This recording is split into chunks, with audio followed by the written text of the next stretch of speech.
happiness isn't about buying expensive things, it's about being together. Welcome to Watch Mojo's Cartoon Countdown. And today we're counting down our picks for the top 10 reasons why Lois Griffin should divorce Peter. Number 10. His drinking problem has made her codependent.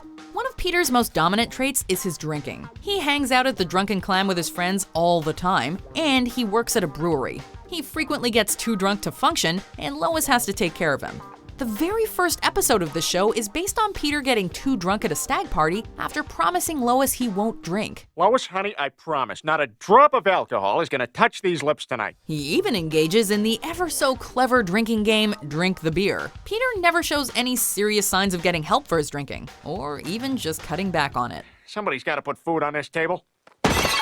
Number 9. He turned his family into drug dealers. When crime rises in Quahog, Peter uproots his entire family with no warning and moves them to a farm to live the rural life. Here we are, everyone, the Griffin family farm. But life on the farm is not as easy as it seems. They discover a meth lab in the basement of the farm, and Peter convinces them to start dealing to earn money. Well, right now, our family needs us to sell illegal drugs to the tank top community. Of course, eventually the Griffins give up the drug life and move back to Quahog, but things get a lot worse before they get better. Lois should have run and taken the kids with her.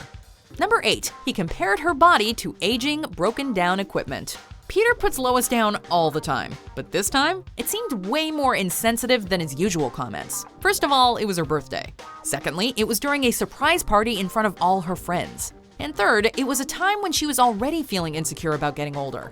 Lois insults Peter all the time too, but when he refers to her as a plow horse, whose only use is menial labor and sex, can you really blame her? Lois, you may not be the young filly you were when I met you, but you're still my reliable old plow horse who's there each day to pull the plow, to help around the barn, and let the husband horse slap a batch at her now and then. This speech sent her on a midlife crisis.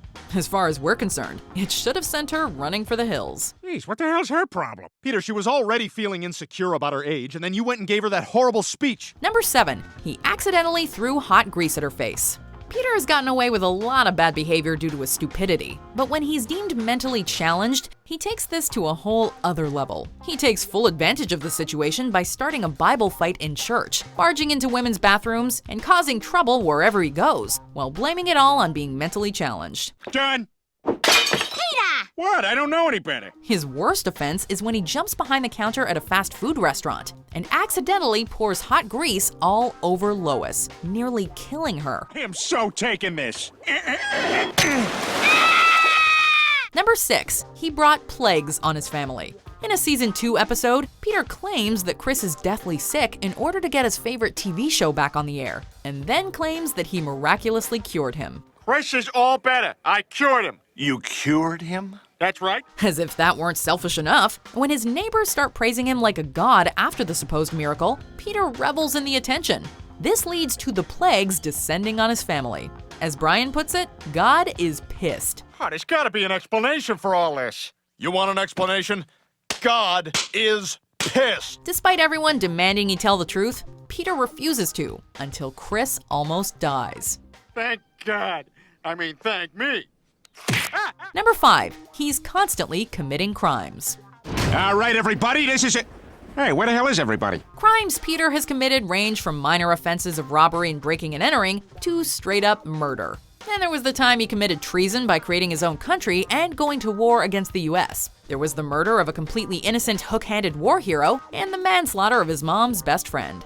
Although, in Peter's defense, that last one was an accident. It looks like somebody's mom died or something. I don't know. You'll take care of this, right? Number 4. He forced her to gain so much weight that she had a heart attack.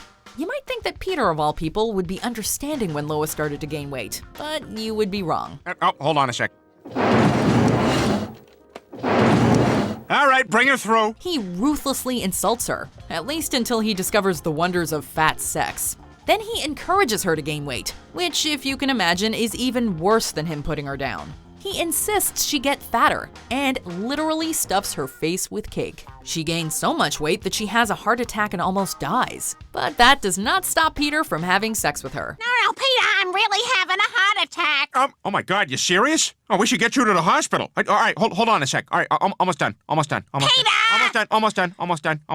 Number 3, he's an abusive and neglectful father. If the the way Peter treats Lois isn't enough to have her pack in her bags, the way he treats their children probably should. He frequently makes Chris feel insecure about himself. He got Stewie hooked on steroids that one time. Well, if there's anyone I can trust, it's a stranger at the gym holding a dirty needle. Here, Stewie, try this. And of course, there was the time he threw an unconscious, severely injured Stewie underneath the wheels of Lois's car, so she would think that she was the one who injured him. And he hits Meg with a baseball bat. Need we say more? Oh, God, Meg, you startled me. I'm sorry. Number 2, he tried to shoot her. After finding out that Lois is Jewish, Peter tries to shoot her. So he's not only guilty of attempted murder of his own wife, but also an anti-Semitic hate crime. Now, if you want to go to hell, that's fine. As Lois is walking out to the mailbox to get the mail, Peter watches her through the scope of a rifle and takes a shot at her. What the hell? Number 1, he tried to drown her.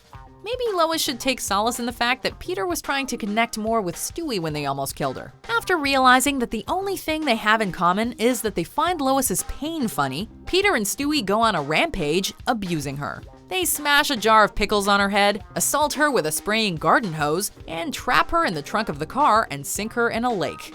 You know, just some good old-fashioned father-son bonding. Hey, Drippy, you're back. What's for dinner?